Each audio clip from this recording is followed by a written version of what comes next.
All right, everybody. Hello, and welcome to another episode of the Couch Warrior podcast. I'm your host, Mike, and today we're going to be breaking down Dana White Contender Series Week 6. So, it's going to be really exciting. I'm really hyped for this card. There's a few really dope prospects on here. And honestly, there's a few fights here where I think that no matter who wins or loses, both guys are going to eventually end up in the UFC. So, it's super dope. And then we have Dana White Contender Series Week 7 to look forward to afterwards, where there's so many good fights, man. It's such a stacked card. So I'm already jumping into that, trying to get ahead of next week's lines. Hopefully we can beat those as well. But thank you to anybody tuning in, and let's jump right into this, right? So let me pull up real quick our tails of the tape. Just give me a quick second, gang.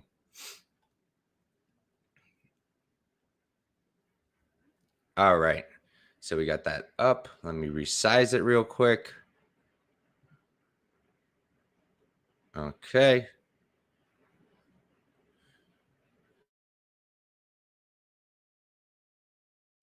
All right, we're lit. Let's do this. So for this very first fight, we've got Alex Morgan versus Blake Bilder. Morgan is 11-4-0. He's 31 years old, 5'10" with a 73-inch reach. And he is training out of TriStar Gym. On the other side, you've got Bilder. He's 6-0-1, 32 years old, so he's 1 year older, 5'8", so he's given up 2 inches in height. And I do not have a reach for him, but I do have him training out of Sub Fighter. So this one was really interesting because you check it out, and like Morgan is a very well-known Canadian prospect. I personally don't necessarily think all that highly of Canada in regards to their MMA scene. I feel like they've been lacking a little bit, and we don't necessarily see the best guys coming out of there anymore. Certainly no GSPs or Rory McDonald's. So it is really interesting and exciting to see a new Canadian prospect come in here. But when I first opened this up, when I first started breaking it down and I started checking out the fights, you look at Morgan's last fight, and he fought a guy who isn't some top level dude. And on the feet, it was Morgan all day long, all Morgan. He was by far the better striker in that matchup. Where he struggled a little bit was the grappling, right? He got taken down. He got put into dangerous positions, and he fought out of them well. He didn't give up a lot of control time. All of those things were super important for this matchup, but it did show that Bilder will have a path here, right? While I do think that Alex Morgan is the significantly better striker, you look at Bilder, right? He does a lot of good things in the striking. He does keep it nice and tight. His guard is solid, even though that hasn't stopped him from being tagged and hurt multiple times. He's been knocked down in his last 2 fights. I think it may be because when he raises his guard, he's planting his feet. So it's not like that guard raise is really defending much, right? And they can go to the body. They can still hit his head. He's just not moving enough, I think. And I believe that's why he keeps getting knocked down. So I feel like this is, pretty binary, right? I don't like saying it, but it is kind of striker versus grappler. You do have a path here, right? You look at Morgan's losses. He's got 3 submission losses, never been knocked out. And you look at Bilder, he's only got 1 KO win, but he's got 3 submission wins and 0 submission losses. And his back take is super clean. I really like that. And I do think that if he can take Morgan down multiple times, right? I think he's live. And I think that he will be live for a sub the whole fight. That said, I am on the Morgan side. I think overall he's the better fighter. I think that if we're on the feet, it's going to be Morgan all day. I think it's going to be difficult for Bilder to strike with him. Morgan is the taller man. We don't have reaches, but I imagine he's going to have the longer reach as well. And I just think he has the better technical striking, the better defensive striking. And I give him an output edge too. I will give Bilder credit for his cardio. His gas tank is very good, but Morgan hasn't necessarily shown a tendency to slow down either. And you look at Morgan's losses, right? Like his most recent losses to Charles Jourdain, I believe it was by guillotine though. And he does have a loss to TJ Laramie as well. But both of those guys are now UFC fighters, right? I don't know if Laramie's still under contract, but I'd be surprised. He was only 0-2 in the UFC so far. So Yeah, I like Alex Morgan to win this fight. I think it's more than likely going to be by decision. I don't necessarily think he knocks Bilder out. Bilder's been knocked down, but he's never been knocked out. So we can say what we want about his chin, but his chin has proven to hold up even though he's getting knocked down. So the pick is Morgan, but I would be very careful at these odds. The odds right now, Morgan is minus 220, and the comeback on Bilder is plus 185. And Morgan opened up at like minus 140. I was talking to my guy Joey. Big shout out to him. He's on Twitter. Also does all these early breakdowns like I do. He's on top of this stuff. Lines come out, and he's already got bets lined up. So me and him were talking about this. He smacked Morgan at minus 140. I hesitated a tiny bit, and I got Morgan at minus 155. But overall, I do like Morgan to win this fight. I think that the most clear path will be Bilder by sub for Bilder, and I'm not positive that he's going to be able to submit Morgan. That said, TriStar hasn't necessarily been showing some good performances coming out of their fighters, so I'd be careful here at minus 200. Realistically, I probably would say don't play this at these odds unless you like Bilder, because if you think Morgan's going to win, I just don't think that minus 210 is a good line to play. I wouldn't suggest that money line, and I don't necessarily love anyone else for parlays. I guess there's one other decent parlay piece that I could think of, but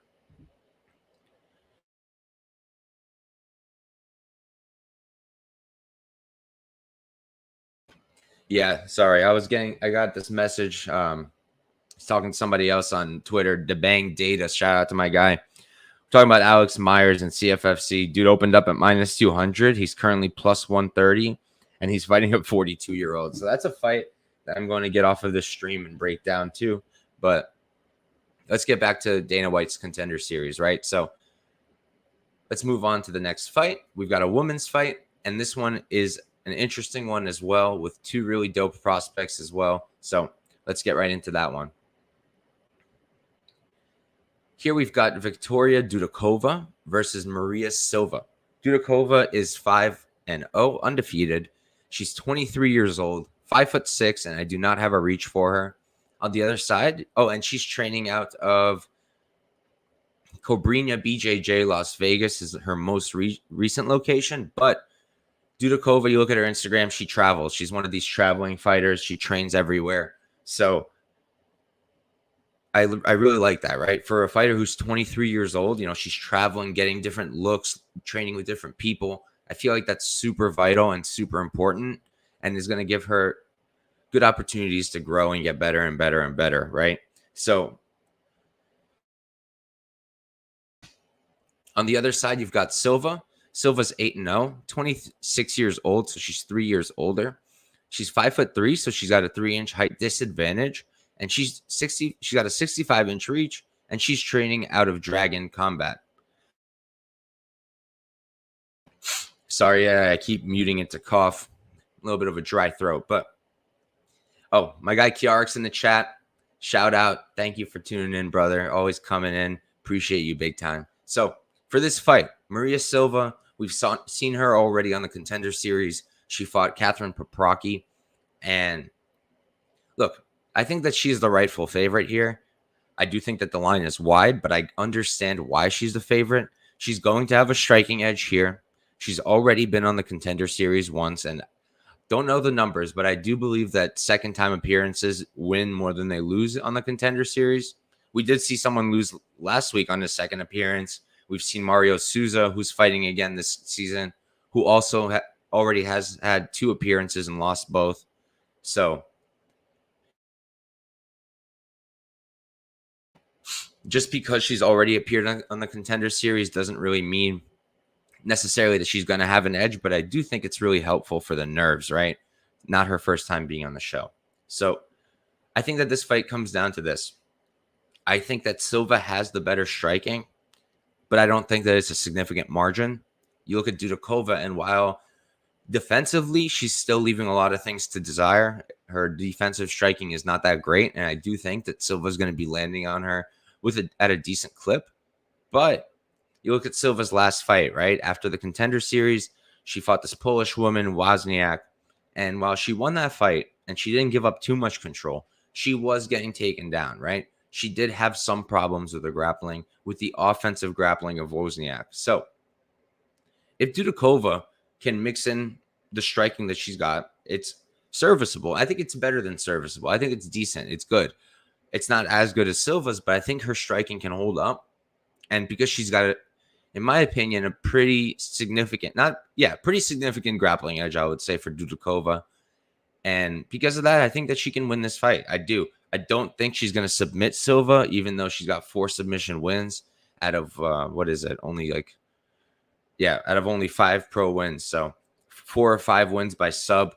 Do I think she's subbing Silva? No, not really. But do I think she can win by decision by grappling? Yeah, I do. I think that her striking can hold up. And I got her a plus 220 for a half unit for Dudakova. And right now you can get her at plus 190. Money slowly coming back on Dudakova, but minus 225 still on Silva. I think here it's dog or pass. If you don't think Dudakova can do this, I wouldn't bet Silva.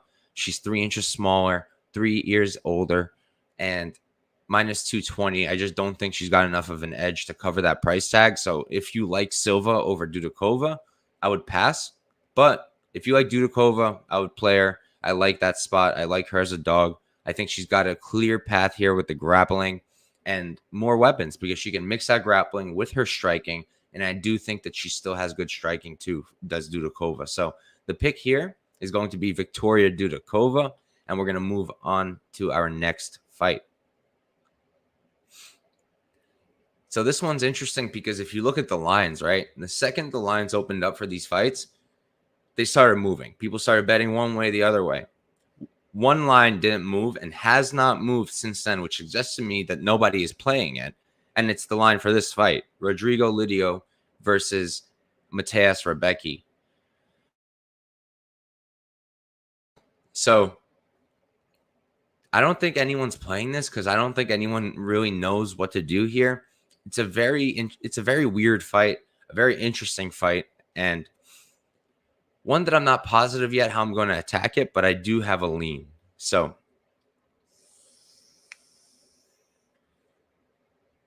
here we've got Rodrigo Lidio versus Mateusz Rebecki. Lidio is 12-2-0, 33 years old. He's 5'11", and I have him training out of Fazenda Kłotos. On the other side, you've got Rebecki, who's 15-1-0. That one loss was by KO. I want to say here I have it. It was in 2014. So it's been quite a while since Rebecki has lost and quite a while since he's been knocked out, since that was his only knockout loss and his only loss. Rebecki's 29 years old, so he's 4 years younger, but he does only have a 5'7" height. So he's given up 4 inches in height. And Rebecki does train out of American Top Team now. He's not out of Berserkers. So he is at the better camp here with very little doubt. And look, I think the line makes sense. I think the line makes sense because there's an extremely clear path here for Rebecki. But I think it's too dependent on one thing, and that's why I'm not going to be backing him, I don't think. But there's a very clear path, right? Rebecki is a really good grappler. You look at his fights, right? He fought in Magomed Magomedov, not the same one from PFL, a different one. Also pretty good. Beat him by wrestling. And that's just what he does. He wrestles. He's really good at it. He didn't wrestle in his not in his most recent fight because we don't have tape on that, so I don't know. But the fight before that in 2021, he didn't have to wrestle. His opponent wasn't as good, knocked him out on the feet. But when he's fought better opponents, he's relied on this grappling because his striking is not quite there. His striking is definitely not on the level that his grappling is. And his striking defense is pretty poor because of the way he strikes, right? His striking is very loopy. He focuses very much on hooks, not much straight stuff. You're not going to see too many jabs coming out of Rebecki. This is a southpaw versus orthodox matchup. Rebecki is the southpaw, but I don't think that he's good enough of a striker to really utilize that difference, utilize that southpaw advantage. And because of that, I think he's going to be very reliant on the takedowns, right? So then let's go check out our other guy. We got Lidio on the other side, right? What's Lidio's issue? And what does Lidio do well? Let's start with what he does well. Striking, right?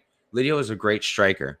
He's bigger, longer, and I imagine he's going to have a bigger reach as well. Excuse me. But yeah, so I think he's going to have a striking edge here. I do. I think Lidio is the better striker. I think he's cleaner. He keeps his strikes more straight than does Rebecki. And because he keeps them straight and because he has a longer reach, I think he's going to be landing on target, on the head, faster, more often. Because if you put two guys in front of each other and one of them is throwing hooks and the other one's going straight down the pipe, which one's going to be landing first? It's going to be the guy who's going straight down the pipe. And Lidio does control distance pretty well as well. Rebecki's very good at pressuring and cutting up the cage. So it's going to be interesting how that matches up. But again, I think it's all going to come down to the grappling. You look at Lidio's last fight. He did fight a pretty decent BJJ guy, but the guy's not the best wrestler in the world, and he did get taken down, which is a problem, right? Because Rebecki, I think, is going to take him down. I think he's going to take him down often, and it's going to really come down to, can Rebecki keep Lidio down? Because if he can't, he's not going to look like a minus 200-something favorite, in my opinion. I just don't think he will. If he can get the wrestling going, I think he's going to look like that favorite. I don't know how I'm going to play this yet. I don't think I want to play Rebecki because while I see the path and I think it's clear as day, it's the Contender series. These guys are told to look for finishes. They're giving reasons to look for finishes because if you don't get one, you might not get signed, especially if you're wrestling heavy like Rebecki. So if he's looking to keep the striking, I think Lidio's got an edge there, and I think he's got a very good chance of winning this fight. I don't know when I'm going to play it or how because, like I said, no one's betting this fight, so the lines aren't moving. So I can't get an idea of what the market also thinks, right? So if I can get Lidio at better than what he is now, he's currently plus 195. If I can get plus 200 or more on Lidio, I'm going to play him. I will. Rebecki, maybe if money comes in like crazy on Lidio and I can get Rebecki closer in the hundreds range, okay, fine. Like I said, he's got a clear path. But if I can't, I'm going to be looking to bet the dog because I do think that Lidio also has a clear path. Maybe not as clear because Rebecki can keep up on the feet, but I think he's going to be the better striker, will Lidio. So if he can keep it on the feet, I think he's going to be live for the upset here. So I am going to go with Lidio. Am I going to be betting him? I'm not sure. I want to see how the line's going to move. I'm really interested. Are people even going to be betting this line? Because it's already been like a week of having the lines, if not more. And this one has gone untouched. So interesting one, but we're going to move on. The pick is Lidio. And this is probably my favorite fight of the card. I believe it's that way for a lot of people. Two prospects. And if you were here when I started the show, I mentioned that there's a bunch of guys here who I think that even if they lose, are still going to end up in the UFC. And both of these guys happen to be those people. I think that the winner here will probably get signed. And I think the loser is going to go off, win another one or two, and then get signed as well. So let's get right into it. We got Matej Penaz, 6-0. Don't have a height or a reach for him on here, but I do believe I was able to get something. I don't have it in my notes, but I'm almost positive Penaz is also 6'3". I don't have a reach though. And I have Penaz training out of Rangers MMA. On the other side, you've got Sedriques Dumas. Dumas is 6-0 as well. 6'3", 79-inch reach, and he's training out of Port City Combat Sports. You look at Dumas, and Dumas has 10 amateur fights. He went 9-1-0 as an amateur. So that's really good because, both these guys only 6 pro fights, still green. So it's really nice to see that one of them has a lot of amateur fights at least. And then I'm pulling up Penaz because, so Penaz didn't really have any amateur fights. He had 3 that were all considered exhibitions in 2020. I'm not sure what that means. But he did have an extensive kickboxing career before then. Seemed pretty good. I haven't watched much tape on his kickboxing, but I've watched his striking in MMA bouts, and you can clearly see that kickboxing background on Penaz. So for me, this fight comes down to one thing and one thing only. Who's got more weapons? Who's got more paths, right? Because that's the person I'm going to want to go with.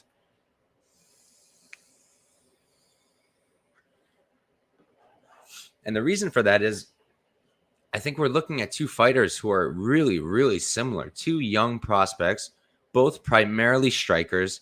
You look at Dumas, he's only got 1 sub win, never been submitted. You look at Penaz, 0 sub wins, never been submitted. So because these two are primarily strikers, my next question is, all right, if Penaz is uncomfortable, what on the feet, what can he do? Nothing. He can't do anything if he's uncomfortable on the feet because he doesn't grapple. He doesn't have wrestling. So if he's uncomfortable, he's stuck.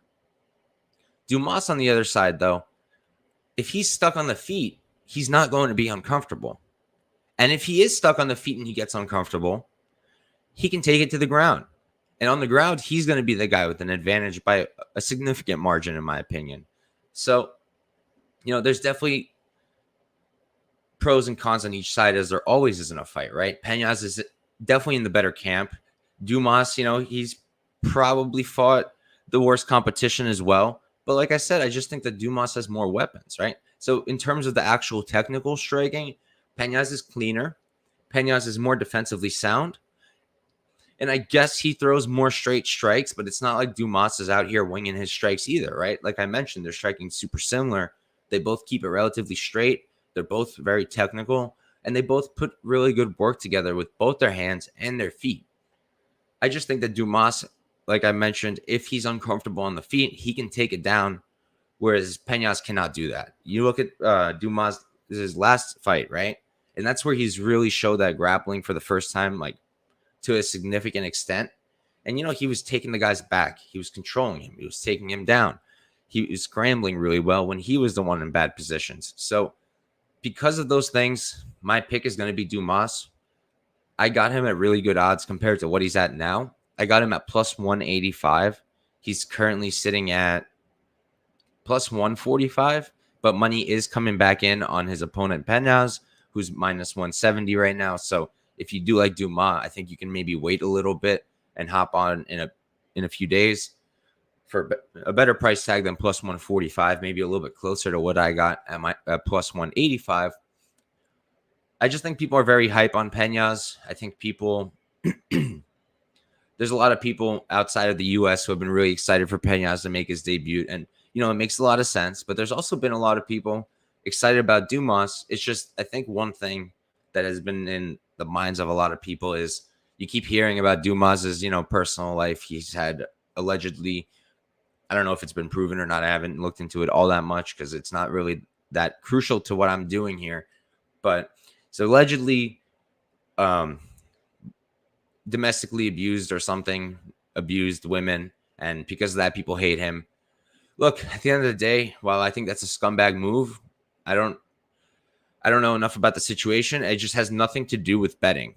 It has nothing to do with betting. And because of that, I'm not taking that into account. And I don't think anyone should. It has nothing to do with this fight. So I think the important thing here is that we're looking at two good strikers who are very similar, but one of them has grappling in his back pocket while the other one does not. And, Penaz has showed really good takedown defense, but he was held up against the fence a lot in his last fight. Not a great look. So I do think that Dumas can find success on the cage, on the ground, and on the feet. I think it's close on the feet. Penaz could have an edge, but with that grappling in his back pocket, I'm going to be going with Dumas. And we're going to move on to our main event of the evening for Dana White Contender Series Week 6. And this one blows my mind just because Dana makes no sense right now. He keeps talking about how he doesn't like signing young guys, right?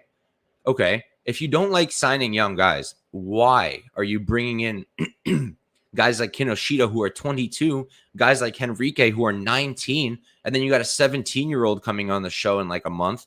Why? They're going to win, and you're going to be like, you're too young. I don't really get the point, but they're here, so let's break this fight down. Here we've got Yusaka Kinoshita versus Jose Henrique.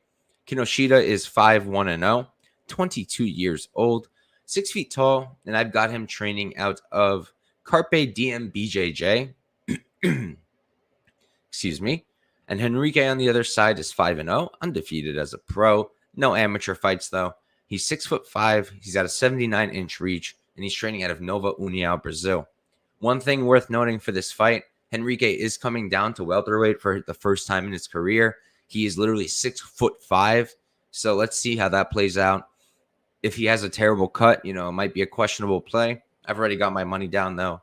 So I'm stuck either way. But here we've got two strikers, right? We've got two strikers, and there's a few things I want to point out. So if you look at their opponents' combined records, right, it's very clear who fought the more experienced competition. It was Kinoshita without any doubt. His opponents' combined records are 84, 64, and 0, whereas the opponents of Henrique are 9-3 and 0. So Henrique is fighting the much less experienced opponents, whereas Kinoshita is fighting the more experienced opponents. But that more experience comes with an asterisk, right? Why are they more experienced? Who are these guys that have like 20, 40 fights that he's fighting? They're old. They're old fighters from that regional scene. And I was curious, right? Because I saw his last opponent was 42. Opponent before that was 37 now. So he was like 35, 36 when they fought. So I checked out his 6 pro fights. Out of 6 fights as a professional, 5 of them were against an opponent older than 35 when they fought him. And only one of them was younger than 35. The guy was 25 or 26 when they fought.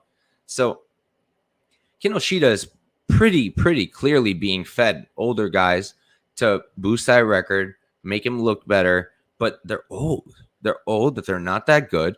And you look at his last fight, right? His striking is very clearly good, right? He cuts the cage really well. His forward pressure is really good. His striking is very solid. The jab is great. He keeps it pretty tight. He does tend to circle towards a power hand, which I don't really understand why. I don't know if it's on purpose or if it's a lack of understanding, but I don't know. I think it will be a problem, though. And what this comes down to me is there's no grappling edge here, I don't think. Even though Kinoshita has those 2 submission wins, he's got 4 amateur arm bars. Like I mentioned, he fought a 42-year-old, 5'10" guy in his last fight and got taken down. That is an awful look. And I also think that if you look at Henrique's last fight against Oliveira, I think Oliveira is better than any opponent that Kinoshita has faced by a margin. 6'3", young, fighting out of a good camp. I think that Oliveira is a much better opponent. So even though Henrique's fought the less experienced guys, I think he still fought the better guys. And then if you're telling me that Kinoshita can't grapple, right? Maybe he can, but it's not really what he does, right? My next question then is, can he strike with Henrique for 3 rounds? Can he? Yes. Is he going to be winning on the feet? I don't necessarily think so. We're talking about a guy who has a 5-inch height advantage. I imagine the reach is going to be at least 2 to 4 inches longer. So at range, it's going to be Henrique who's finding the target. It's going to be Henrique who can find more success on the feet if he keeps it moving. If Kinoshita can back Henrique against the fence, not let him use that range, we're going to be looking at a completely different fight. But with such a big height difference, and I think that the striking is relatively even, minus Henrique's much longer reach and height. So I think that Henrique can use that reach, height, and skill in the striking to win the exchanges on the feet. And I don't think he's going to get taken down. He hasn't necessarily shown bad takedown defense either. And he's a very big guy, and it's very difficult to take and hold down guys like that. So my pick is Jose Henrique. I played him at plus 165 for 1 unit. My main concern is definitely that weight cut, coming down from 180 to 170 for the first time. You're literally 6'5". So yeah, I'm concerned, but it's possible. He's not super thick. He's thin. You look at guys like Jalen Turner, 6'3" or 6'2" as a lightweight. So I think that at 6'5", he could make it down to 170 all right. Right now, the odds have Henrique at plus 170, so you can actually get a better line than I did. Money is still coming in on Kinoshita, so I would probably just wait if I were you, if you like Henrique. If you like Kinoshita, maybe play him by KO. I don't know how I feel about Kinoshita here, especially at these, minus 200. I think that's pretty steep. So my pick is going to be Henrique. I think he's got more of an ability to win on the feet, and neither of these guys has really shown an ability to take it to the ground. So Henrique is my pick for 1 unit at plus 165. So quickly, in a recap, first fight of the night, I have Alex Morgan, got a minus 155 for 1.6 units. I no longer love the line very much. Silva versus Dudakova. I'm taking Dudakova. I got her a plus 220. She's now plus 190, and it keeps going down. I think plus 190 is still a playable line. After that, we've got Mateusz, Rebecki versus Lidio. I'm leaning Lidio, but I'm waiting to see what the line movement will look like and how the market's going to react to this fight. Then we've got Penaz versus Dumas. I'm taking Dumas. I got him at plus 185. You can get plus 145 now. So I would wait again. The line is climbing back towards Penaz. So if you like Dumas, I would wait. And then lastly, we've got Henrique versus Kinoshita. I'm taking Henrique plus 165 for 1 unit. And that's it, guys. That's Dana White Contender Series Week 6. Next week on Wednesday at 8 p.m. Eastern Time, I will be going live with my guy, John Kelly, for UFC Paris. So that'll be really dope. And then UFC 279, we've got Clint from the Die Hard MMA podcast coming on. So a bunch of exciting stuff coming. Thank you guys for tuning in. I appreciate each and every one of you. Good luck this weekend. If you haven't caught my regional video yet, make sure to catch that. I put it up yesterday. I broke down my spots for LFA, ACA, and 1FC for this weekend. So good luck, everybody. Let's go after those bookies and have a good one.